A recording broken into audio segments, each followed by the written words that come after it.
Go live. Dim. Button. Live. I guess. Link. Image. Skip heading level 5. End stream. End of. End. Link. Image. Skip to content. Heading level. Discussing voice disability. All right. Are we live? Yes. You know, every day I do this, StreamYard makes me look bad, but thankfully we deal with it. So I am Maxwell Ivy, the blind blogger, and this is the Accessibility Advantage. And on my podcast, I advocate for more accessibility for and inclusion of people with disabilities by emphasizing the many benefits of improving accessibility. If you're interested in finding out more about how your organization is doing in the area of accessibility, I'd be happy to speak to you about that. I offer writing, keynote speaking, consulting, and am available to help you host your own podcast or host a podcast for you. And you can find me at theaccessibilityadvantage.com, or you can email me, maxwell@theaccessibilityadvantage.com, or my primary social media account is LinkedIn, where it's Maxwell Ivy, and Ivy is in Victor, EY. So I do hope you will reach out to me. Maybe you want to be a guest on the podcast. And I'd be more than happy to have a conversation with anybody that wants to improve accessibility. So today I'm speaking with somebody, and I'll be quite honest with you, when I heard the condition that she lives with, I was like, that's one I've never heard of before. So I got to get her on the podcast, and so we can educate people about it, especially educate Max about it, if nothing else. So her name is Eileen Meehan, and Yes. yeah, thank you. And she has at one point lost her voice to a disability affecting the voice. And we'll hear more about her story, about how she's gotten to where she is now and the way it affected her. She's also going to talk about some simple and some high-tech things you can do to help yourself or others in your life who have dysphonia or a voice disability. And at the end, we're going to talk more about dysphonia.org, a very worthy nonprofit doing their best to raise awareness, offer information, and help people living with what has to be a very challenging disability, not being able to communicate. And you can, if you want to support Eileen, please visit dysphonia.org and check out the information there and consider contributing to support their work. So, Eileen, thank you so much for coming on the podcast. I apologize for the StreamYard stuff, but I don't think we're going to let that keep us from having a great conversation. That's right. That's right. Right. So maybe you could start by telling me a little bit more about what exactly dysphonia is, and then your personal experiences, how it affected your life and your journey to where you're at now. Thanks, Max. I have a voice disorder called spasmodic dysphonia. Spasmodic dysphonia is a neurological condition. There are categories of it. I have adductor with D, adductor, spasmodic dysphonia. That means that my vocal cords slam together when they shouldn't. This is all based in neurology. I had a perfectly normal voice until age 61. Besides being a full-time special education teacher, I also spent hours each week singing at my church, both in rehearsal and in services. I sang in a choir, but I was also a cantor, which in our tradition is like a song leader, if you will. I got a great deal of enjoyment and satisfaction from those things that I did. And also, I come from a background of storytellers. Some might say BS artists. I wouldn't say that. My dad was in politics. He had the gift of gab, and the rest of us did too. There were 8 kids, and the way you knew you were grown up is if you told a joke at that table and my father laughed, especially if he laughed so hard that his dentures threatened to come out. That meant, by golly, you had made the man really laugh. So it was rough when this began, and the onset was fairly sudden. I was busy with caring for my husband, who was at that point on a cancer journey. And it was during the pandemic. I was wearing a mask all the time. And all the doctors and nurses thought that I was crying. And that's demeaning because, in fact, I was trying to learn about his condition and what I needed to do to take care of him when I got him home after his first big surgery. So my road to diagnosis was fairly quick, though, because I had a colleague who had spasmodic dysphonia. I knew what I was talking about. I knew what was going on. It took me 2 ENTs, but I got there. And the doctor I see now at the Cleveland Clinic, Dr. William Tierney, pointed me towards Dysphonia International the day he diagnosed me. And I took it in. And I've been involved ever since. We also deal with some other voice disorders, including vocal cord paralysis, muscle tone dysphonia, respiratory dysphonia. So there's a number of related voice disorders. I ended up needing to retire early because I was no longer an effective teacher. I didn't look at Social Security disability because even though it is a disability as listed in ADA, voice disorders are there. It's very hard to prove. And because I was not in specific need, I just backed away from that, though I have a friend who has gone through the process who's younger, who's gone through the process of getting disability for her voice disorder. It's an acquired problem. People are not born with this. The age skews over 40, and we skew female, not entirely, but we skew female. It is said there are 50,000 people in the United States with this disorder, and NIH considers it an orphan disease in terms of research monies. So the pot of money that is reached into for research is the orphan disease category.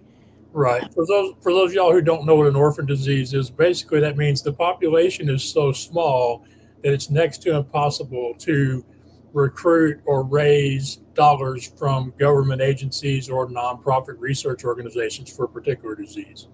Right. Though Dysphonia has done an amazing job giving money, we do raise money, and the kind of money we have goes to research projects to gather data to be able to write an NIH grant. So it's that money to get things rolling. There's also money given to kind of get projects over the line. So we don't have the ability to fund the whole thing, but we have the ability to support in the beginning. And we also have a volunteer scientific board that will offer the opportunity for our various researchers to work together and learn together and meet each other, which they would never have a chance to do otherwise. So we do some sort of grassrootsy kind of stuff in order to try to help our situation. Right. And gathering information, having volunteers who are expert at writing proposals is very valuable in any type of research project. So it's great that y'all can provide that along with what funding y'all can support directly. Right. Correct. Right. Correct. So I want to mention one thing, before we continue to go on, and that is, a lot of people that I've talked to over the years about vision loss, they say the thing about vision loss is it's the scariest potential disability to them, because they just can't figure out how they would survive, contribute, overcome if they lost vision. That it doesn't seem to extend to the other senses, as far, or even having a physical disability through trauma, say. Hmm. But in talking to you, this kind of makes me think about, myself personally. I'm already visually impaired, almost totally blind. I make my living with the gift of gab, as you so rightly put it a few minutes ago. Talking to you about dysphonia is one of those things where I kind of have a little bit of the nerves in the back of my head, because it's like, this is one of those things that, even though you say it skews women, this is one of those things that it would be a real nightmare for somebody like me to have to live with, if it were to become something that would affect me down the road. Um, yeah, you don't waste your, as we used to say to the little kids at school, don't waste your worries on that.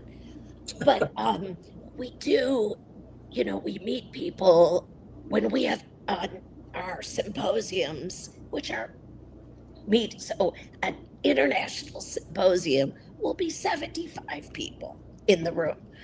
Um, but we I meet people, professional singers, for instance, many teachers, um, someone who made their living as a real estate agent. Um, this guy named Peter Haskell, who I've already mentioned, who's a professional broadcaster, radio in New York. If you mention him to a New York person, everybody knows Peter Haskell. And some of this is very much life altering. It's not life ending, life altering. But Right. to a huge extent, parts of my life ended. My singing life ended. My teaching life ended.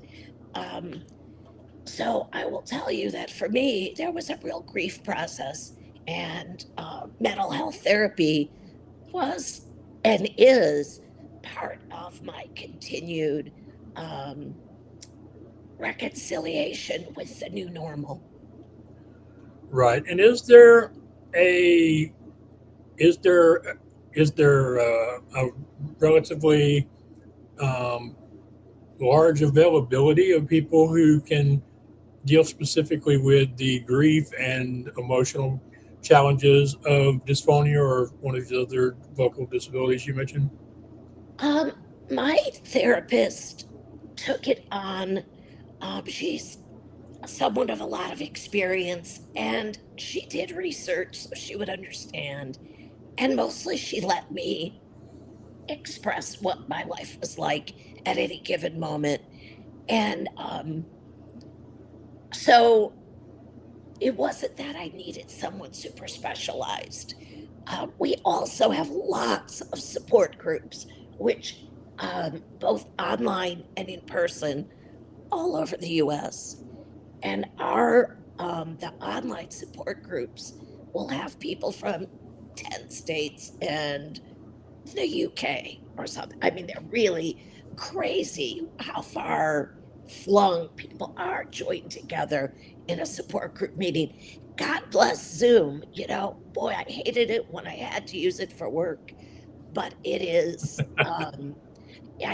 Man, it was like I went from teaching in a classroom to teaching on Zoom in about 3 days. Um, yeah, at age 60 or something like that. Um, so the support groups really are amazing. I was just on one last week that was so uplifting, because we need to hear from other people who sound like us.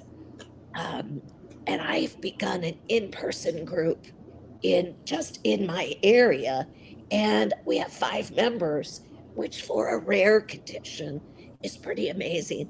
And no one in this group had ever heard anyone that sounded like them until they walked in the room. That's a really important point. We hear people talk all the time of not being able to see people who look like them, whether it's politicians, business owners, government representatives, but we don't talk about people who sound like them. And in this case, I would imagine having some voices get to the point where they're heard more regularly would probably be a good thing for dysphonia in general. Well, our poster child is Diane Rame, who was on the radio, NPR for many, many years, and many years daily. And she was very open about her condition, and she would talk about where she was in her Botox cycle. There's a when the standard procedure is Botox injections to the somewhere in the area of the larynx. That's specific to each patient. But it's a bell curve. You start off and your voice is really, after the injection, your voice isn't really great. It's wonderful or at its best for about 2 months in the middle, and then it falls off. And usually 3 to 4 months later, you need shots again. Um, That sounds like the injections my mom takes for macular degeneration. The first few days after she has it, she's pretty much totally blind. And then a few days later, she will have really good vision until the next time she has to have an injection. And then a few days before that, it'll be really, really bad for those few days. Yep, yep. Another poster child, if you will, is RFK Jr.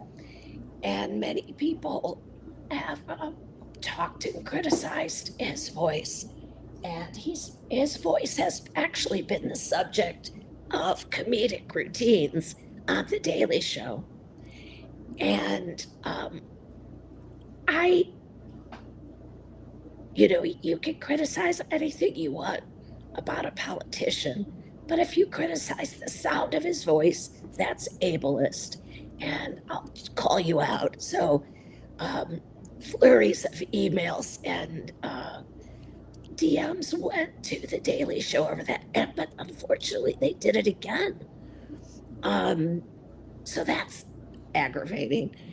But a really cool voice that's out there in front of things is one of our board members was elected mayor of her town yesterday. So how about that? That is something. That is something. Usually when Isn't that cool? usually when something like that happens, it's because the person is open and people are respectful of the effort they're making to overcome that challenge as part of their daily lives. Yep. 100% with you on that. Yep. Yeah, yeah. And I'll be honest with you, I would have never included somebody's voice in a discussion of ableism. But there again, that's one of those things I'm going to have to open my brain up to, and I imagine many other people in the disability community will probably have to ask themselves if they've ever seen commenting on somebody's voice like that as ableism. Although I'll be the first to tell you, I'm never sure exactly what is and is not ableism. So I generally just try to treat people fairly and equitably and respectfully and let all the other stuff figure it out for itself, Agreed. So that's very interesting, and it is good that y'all have people out there representing and letting people see what it's like to live with this.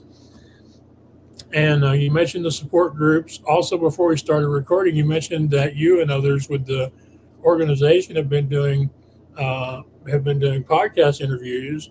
Yes. And that you've been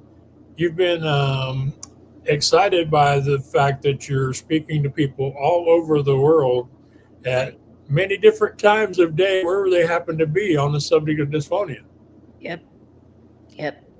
I've been interviewed from the West Indies, from Nigeria, from Canada, BC, Vancouver, British Columbia.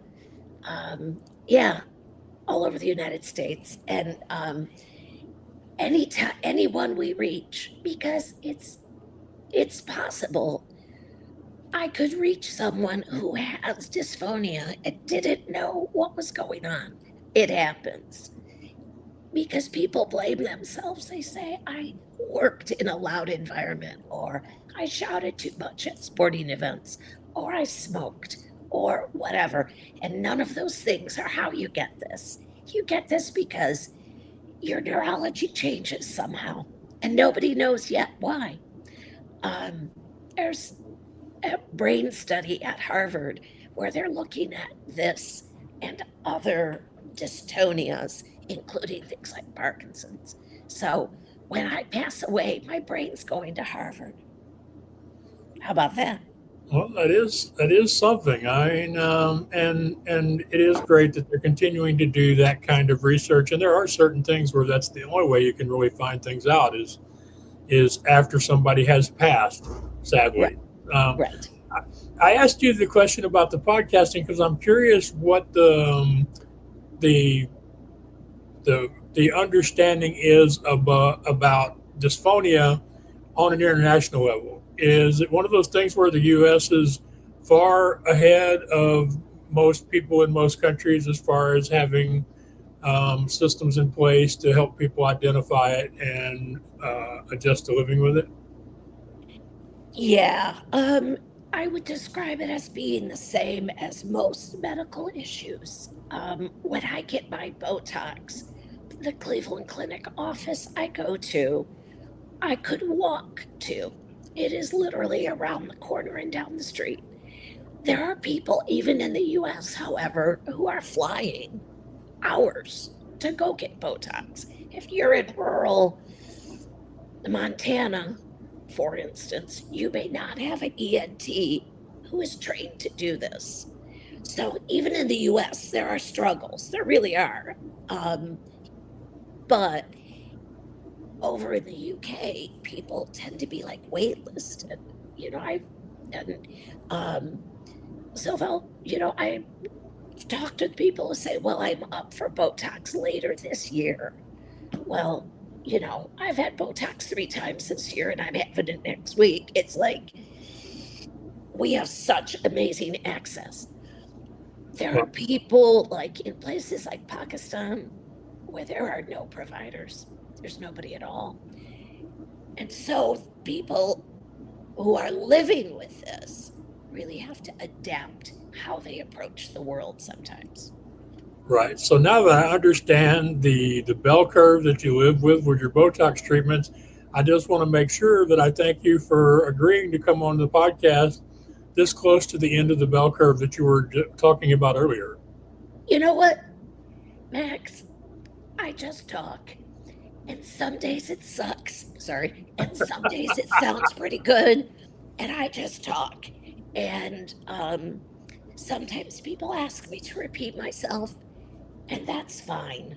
And then other times I use strategies, and some are very low tech. Like I travel at all times with a pack of post-it notes, and I use post-it notes to write my order in a loud restaurant, and I use post-it notes to ask for tickets at the movie because I cannot talk through that plexiglass thing. um I'll use post-its in a store, or at the post office. I need a pack of stamps, so on a bad day I'm walking around.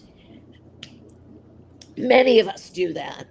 Well, Another hopefully nobody at the post office or the bank will ever assume that you're there to take stuff out, or I wouldn't want you getting nabbed because they think that note's part of a robbery or something. Well, you know what? I have a little something called privilege. I am a 66-year-old white woman. It's privilege. Nobody thinks I do anything bad. I think I could get away with robbing a bank. Don't. Let's edit that. But sometimes that's how it feels. But um it's such that is a simple fix. Another thing that some of the people I know do is walk around with a little card, like a business card size, that says, please bear with me, I have a voice condition. And they'll present that card to someone in public prior to attempting to speak. Um, I have felt that I didn't need that, but I do have them in my wallet. I do. And I have it stuck with my driver's license in case I'm ever pulled over. Um, That is the important thing. It's more than just voice. It's your ability to communicate, and in certain stressful situations, that ability to have a simple way to communicate the most important information is critical. Absolutely. Absolutely. I actually am fairly fired up today because one of my dear friends who lives in Columbus, Ohio, went to vote yesterday, and the man asked her name. She was having a rough voice day. She couldn't get it out. And the man said, "Unless I could hear your name, you can't vote." And so my friend took a deep breath, practiced her diaphragmatic breathing, which can help, and squeaked out her name so she was allowed to vote. So it turns out, I did not know this, that in the state of Ohio, you must clearly state your name. And that's how it's written. You must clearly state your name. Well, I've got news for them. There's a lot of people besides those with dysphonia for whom clearly stating their name is not easy. That could be someone who uses sign language exclusively. That could be someone who has had cancer and lost their larynx or parts of their larynx. So I'm a little fired up about this because I don't think it's okay. So when I get a minute, I'm going to be firing off some letters. Well, that's the thing. Most people, regardless of our disability, we have to self-advocate sometimes more than once a day. So Yep. I'm sure your community members who also have dysphonia will appreciate those efforts. Now, you mentioned the post-it notes and the card, and those are some simple ideas people can use. What are some of the maybe middle to more tech things that some people use to deal with the dysphonia? Well, there's a thing called a boogie board, and it's about the size of a small iPad. And you can write on that, and it erases. So I do know people who use that. So it's a slightly higher tech. Um, It's in the like a modern day whiteboard or etch a sketch or something. exactly, but it fits in a purse, let's say. Okay. Yeah. All right. Yeah, it's okay. The next thing is amplification. When I was still teaching, so I taught a year with this voice, I used a personal amplifier. And my late husband, was trained as an audio engineer. So he um, ordered a bunch of different personal amplifiers. And we took a weekend and we tested them all over the place. And turned out the cheapest one on Amazon was the best because it had no, it had, is that funny? 50 bucks, 50 bucks. It had no delay. So I could teach phonics with it because part of my job was teaching phonics. And it can go on a belt or you can put it on the table and you're wearing a headset like you're a rock star. And so my students, when I was teaching small groups, my students would pass the amplifier around. And sometimes they would press it against their ear to really hear me, which was awfully sweet of 5-year-olds. Right. Yeah. They were real hard because, of course, they're good people. And it's not universally helpful. My husband did not like it when I used it during a party at our house because my Files. voice would go a little farther than it should. Um, I did use it in a restaurant once when I was with a friend who was hard of hearing. Because here's the deal, this is a condition that people acquire in middle age, right when my friends are acquiring hearing loss. So, a really magical combination is this voice, somebody who hasn't yet gotten any hearing aids and a bar with some music overhead. It's over. Game over. I might as well be sending smoke signals. And there are times that I just sit quietly and don't speak in a social situation, which really is not me. And of course, terrible for the young ones with the condition. So when we get to higher tech, there's some new things that have come down the pike really in the past 18 months. And one is what's called mediated phone calls. So there's been for many years assistance with communication over the phone for those who are hearing impaired. So that would have been TTY back in, the Stone Age. And then that evolved over time. But that was a free service offered to those who are hard of hearing to enable them to use a telephone to do their daily business. Mediated phone calls, and it's 711. It's free. It's paid for by the taxes on our cell phones. So we all pay for this. Right. So you call, a person like me would call 711 and say, I want to call my bank. They would stay on the phone with you, and they are trained to be able to listen to our voices, and they will repeat to the person on the other end. Anytime that person goes, what? They will repeat it in a more clear voice, which is pretty darn cool. Because talking to banks, insurance companies, Social Security, all that is hellish for many of us. Right. So that's a very cool thing, free, paid for with tax dollars, like okie dokie. So they're dealing not just with dysphonia, but any vocal issue. Another thing that's amazing, this is, I would describe as the highest tech, is an app called WISP. I'm going to spell it WHISSP, WISP.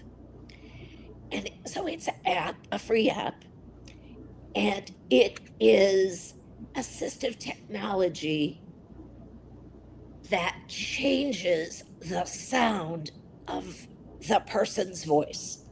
So when I've tested it, I don't use it regularly, but I have tested it. So what you do is go on and you choose a voice, and in the free version, you've got a choice of 6 voices, a number of voices. Right. So, I choose the middle-aged woman voice, and then when you call your friend or your loved one, that voice is somehow, through the magic of AI technology, that voice is combined with your voice, and what comes out the other end is reasonably smooth and much more understandable. That's miraculous. The guy that invented this is from the Netherlands, and he actually stutters. And this same app will smooth out the speech of one who stutters or is dysfluent, to give it a more proper name. And that's fascinating to me. And that my oldest child stutters. He's a grown man, but he stutters and has his whole life. So fascinating stuff. And we had the chance to have the inventor speak at a symposium, and we were like fangirls. We were so excited that somebody paid attention to us. Right. We felt seen. So there are good things available. Not great, but so let's say a person can't take Botox. Let's say it doesn't work for them. Results may vary. They really do. So if a person had no access at all to Botox, there are things to help. But there's no denying that it's socially isolating. It, reduces people's opportunities vocationally. Um, it's it's ended marriages. There's you hear sad stories, um, but having a community and having an organization that is focused on support and education, it means the world to most of us. Right. So what I'm hearing is that the loss of the voice doesn't necessarily have to be the end of a career or the end of association, but it's going to require adjustments by both the person with the dysphonia and by the people around them. And I'm hoping that most employers, most people in the business world would realize that this is something they should help someone navigate in order to keep a valuable member of their team or a valuable member of their social circle. My principal at my school was ready to do anything for me. Bless his heart. He said to me, "Go out and get an amplifier and spend all the money you want. We want it to be good and we want it to work for you." And that meant a lot. That meant a whole lot. And I was not in any way forced to retire or asked to retire. They would have kept me on, but I could retire, so I did retire. It was just time. I was 64. It's not like I was, in my mid 50s or something. Yeah, And people work hard. You know what? No big surprise. Day-to-day life can be more difficult for me. Oh well, none of us get through this life without being disabled. None of us get to say, "Oh, I'll be perfect and then I'll drop dead and I'll be in the ground." Everyone loses abilities. This is just a little extreme. yes, yes, it is. And you make a great point that I'm happy more and more people are starting to understand and express, and that is that we will all be disabled at some point in our lifetimes. For some people, it may be more extreme or more obvious than others, but these changes in physical, mental, emotional abilities cause challenges. They make it harder to get through the day, but everybody is going to have one. And I like to say that everybody is blind about something. I just happen to have a white cane. Yes, I'm right there with you. I'm right there with you. Yeah. So I've lived with chronic pain from birth defects and random things in my back since I was 19 years old. And I thought I already was over here paying my dues. And then my voice went, and I was like, well, this does not seem to be fair. But that's the whole point. It's not fair. It's not right, fair. right. But And the more carry on. yeah, the more we learn, the more we realize that not only will pretty much everybody be disabled at some point in their lives, but people often have to deal with more than one type of challenge, sometimes at the same time. So Right. it's important that we get these ideas out there, so we don't have so many people who think it's never going to be me. It's always gonna be you. It's always gonna be you. I like what that. the heck? I really like that. Yes, it's always going to be you. Immortality is a myth. That's right. Well, even, there were times in my teaching career where parents would say that they didn't want their children with my children, in other words, with my students. And those kids. And, I'd be throwing hissy fits in the hallways about these kids are your kids. These kids are our kids. These kids are us, right? That's us. That's our Yep. community. Those are our people. We got to give each other grace. Yeah. So I've really enjoyed talking with you. I want to give you some time to talk more about the nonprofit and to tell people how they can support dysphonia.org. Great, thanks. I, first off, I just want to say if anyone feels that they have a voice disorder, please go to dysphonia.org. If anyone has a loved one or an associate who has complained about their voice, it is not a bad place to begin. We offer information on what voice disorders are. It makes it very clear that we did not bring this on ourselves.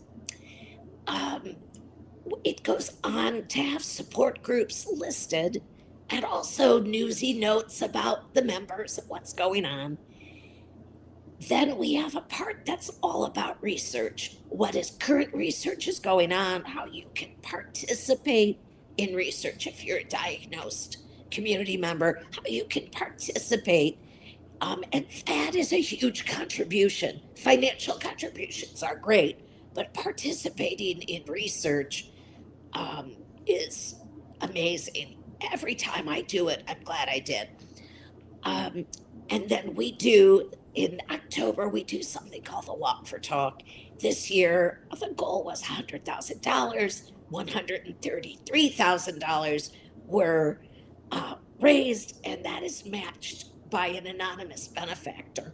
So that's a nice chunk of change to be helping out our researchers all over this country. And the anytime somebody cares enough about our community to do research, I just want to hug them. I just, want to say thank you. I'm over here doing fine, but some of my community members that I know are having a rough time. And especially the young people, are hoping that there's a cure found. Right. And just one last thing about the website. When I visited it, I noticed something on there. You talked earlier about how it's important for people to know there are people who sound like them. You have a section on the website where you have recordings of people whose voices, with their voices, people living with dysphonia. Right. And that way, people can get an idea. And it's also for students. We spend a lot of time reaching out to graduate students in speech language pathology. That's another thing I do, is go to universities and speak to voice disorders classes. Well, we appreciate all that you're doing and all that they're doing at the Dysphonia International, dysphonia.org. I really appreciate you coming on the podcast, and I hope that today we've connected you virtually with people who are interested, or maybe even one or two who need help living with dysphonia. So thank you so much. I thank you. It's been a pleasure. All righty, I'm going to do the closing for the podcast. I'd appreciate it if you stay just a couple more minutes, and then we'll be out. So just want to remind y'all, this is the Accessibility Advantage. You can find me at theaccessibilityadvantage.com. Send email to maxwell@theaccessibilityadvantage.com, or visit me on LinkedIn, Maxwell Ivy. Ivy is in Victor, EY. I have almost 20 years experience educating people about accessibility, mainly in the digital arena. I offer writing, consulting, and public speaking, and I'm very happy to have you on my podcast or come on your podcast to improve the lives of people with disabilities and improve the success of businesses by showing them the benefits of embracing accessibility. I do hope you'll check out the accessibilityadvantage.com. I know that you have a lot of demands on your time, so I appreciate you deciding to spend some of it with us. I hope you'll join me next time on the podcast. So thank you, and take care of yourselves out there. Disabled people, we tell our friends and share to our social sites. And don't think about how hard it is. Just focus on those dollar signs. 'Cause accessibility ain't just for those with disability. Item chooser menu. 4 items. Files not closing. Item chooser menu. Google Drive logo. Image. 1 web content. Closing. Item chooser menu. Web content. Web content. Google Drive logo. Image. System settings. Google Chrome. Item chooser. One item end stream. End stream. End the stream. End stream.